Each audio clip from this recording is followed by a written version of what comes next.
Hi, my name is Lexi. Welcome back to my channel, and today I'm talking about why people quit alternate day fasting. Okay, so a few weeks ago, I don't know how long ago it was, I talked about on my channel how I have seen a lot of people, particularly on YouTube, who have quit alternate day fasting recently, and I'm sure you have too.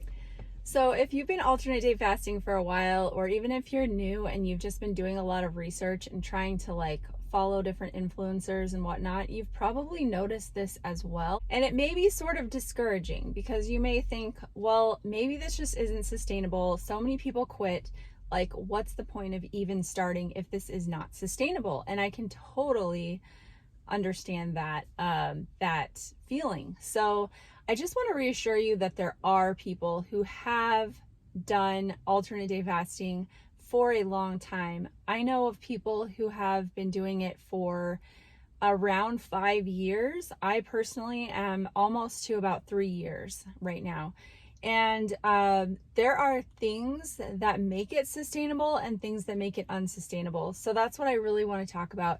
And it's not that I'm judging anyone at all. Like, I have total respect for all of the people who I have seen quit. I wish them the best. I have just zero judgment for anyone. It's not about that.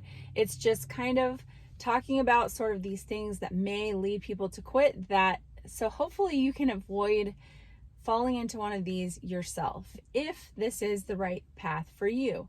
So I'll talk about that later, and I will touch on sort of influencers and YouTubers specifically kind of at the end of the video, but generally I just want to talk about why I see the reasons that a lot of people tend to quit. The first reason is that they are too rigid. Okay, so I think this is probably one of the biggest reasons. And so you go into this saying, I'm going to alternate day fast. I'm going to fast every other day. I am going to do just that. You know, one day I will not eat, the next day I will eat, and you think it sounds simple, and it is. It is simple, but that doesn't mean that there's not going to be a lot of issues with that. So what happens then is that someone who decides they're going to do alternate day fasting and they're doing an every other day pattern, and one weekend there's an event on Sunday and their eating day is supposed to be Saturday and they're supposed to be fasting on Sunday, and so they say, I'm not going to do that because I'm going to stick to my schedule. And that works for a while, and they stay really vigilant and everything's going okay and they're having great results. But then there just comes a time where they feel like they have to alter their schedule, and they do it, but they feel really guilty about it, and they feel like they've failed, and they feel like they've fallen off.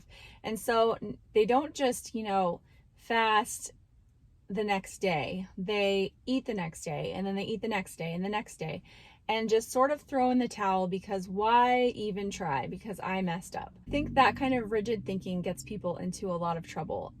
It's just not helpful to do it that way. I think that when people decide to do alternate day fasting, a lot of times they fall more into this trap when they are doing true alternate day fasting versus 4-3, which is what I do, where I fast Monday, Wednesday, Friday.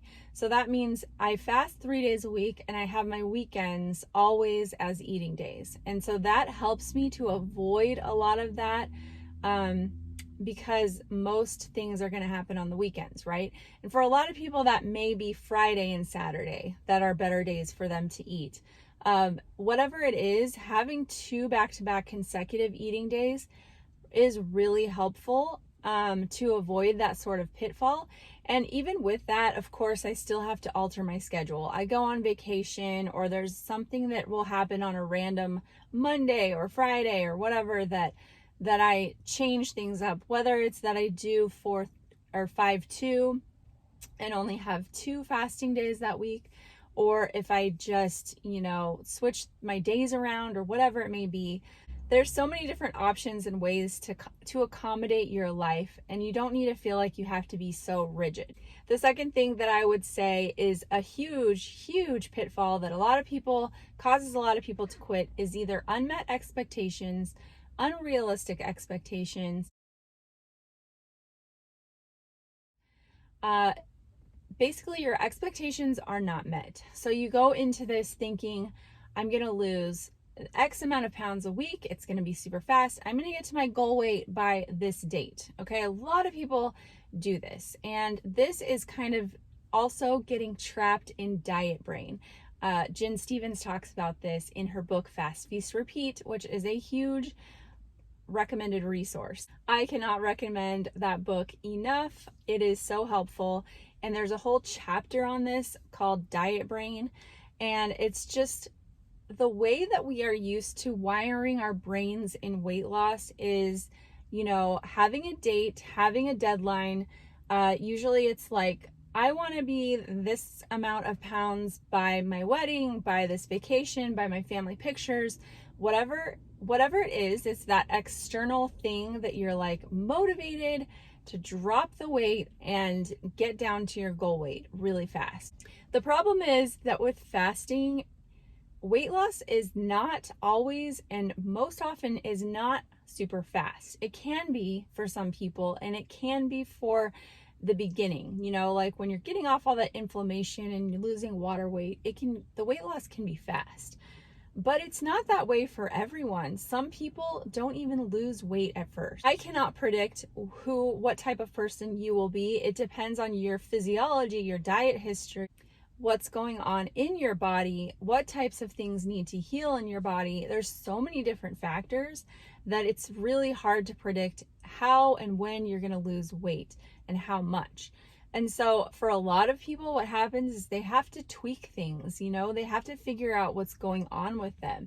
They need to figure out what foods bother them in their own system. They need to figure out when their fasting windows and when their eating windows work best for them. They need to find out, it's just like all this detective work that has to happen, that you have to figure out you. And in order to do that, it takes time. And so you're not going to figure it all out in the first week or month or, even in the first year. Like, I'm going into my, 4th year of fasting and almost 4th year of alternate day fasting.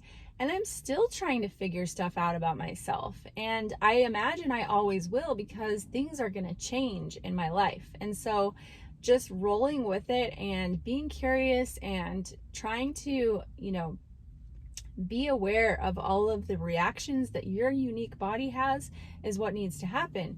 And so when people have these goals and they have these expectations and they're not met, a lot of times people will just quit. The last thing I want to talk about is just that alternate day fasting may not be right for you at this time.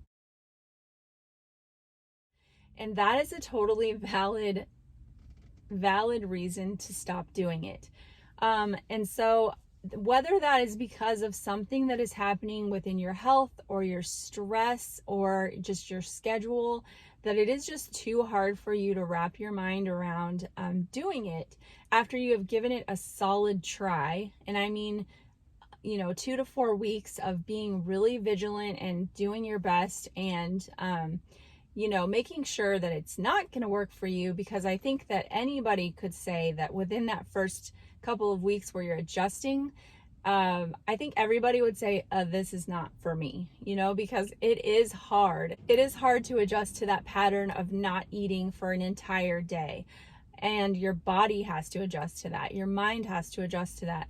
And so it's not going to be like, I don't think there's going to be hardly anyone in those first couple of weeks that's going to say, oh, yep, this is what's for me. Like, this is amazing. I feel great. It takes time to get to that point.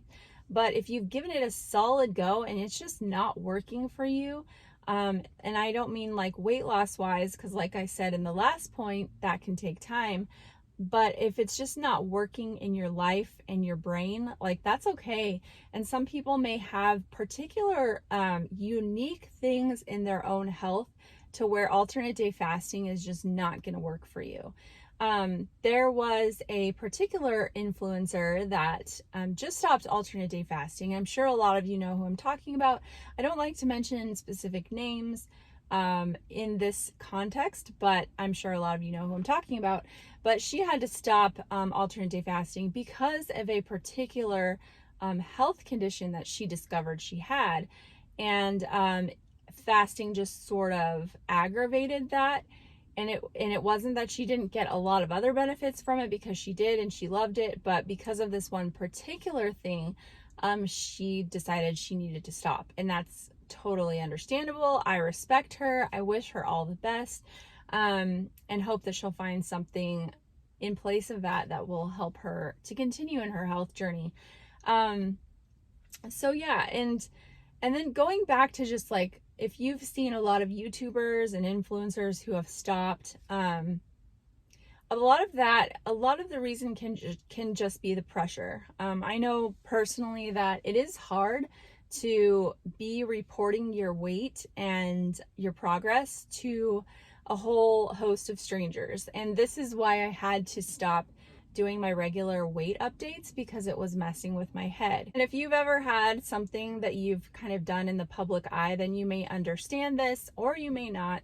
But it is difficult to be kind of sharing those results with people, and feeling like you need to live up to not only your own expectations but everyone else's expectations as well. So I think that's part of why a lot of YouTubers will quit, in addition to those other reasons. And of course, I don't know everyone's specific reason for quitting, and a lot of times it may just be something happened, some kind of stressful event happened, and they just couldn't get back into the groove of things, and they didn't know how to tell people that, or how to explain it, or how to get back. It's just, sometimes it can be really hard to reorganize your thoughts when something like that happens. So yeah, those are kind of some of the reasons that I see for people quitting, and for the reason you may see a lot of people that you followed sort of fall off the alternate day fasting wagon, if you will.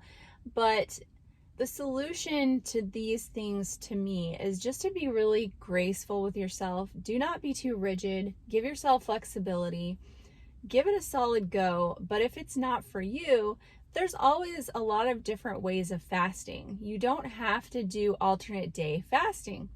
You can do a daily window. You can throw in a full day fast once a week, once a month, a couple days a week, a couple times a month. It's so customizable. You can still access those benefits on a different scale. And so it may not be as often or the same thing that you thought it was going to be.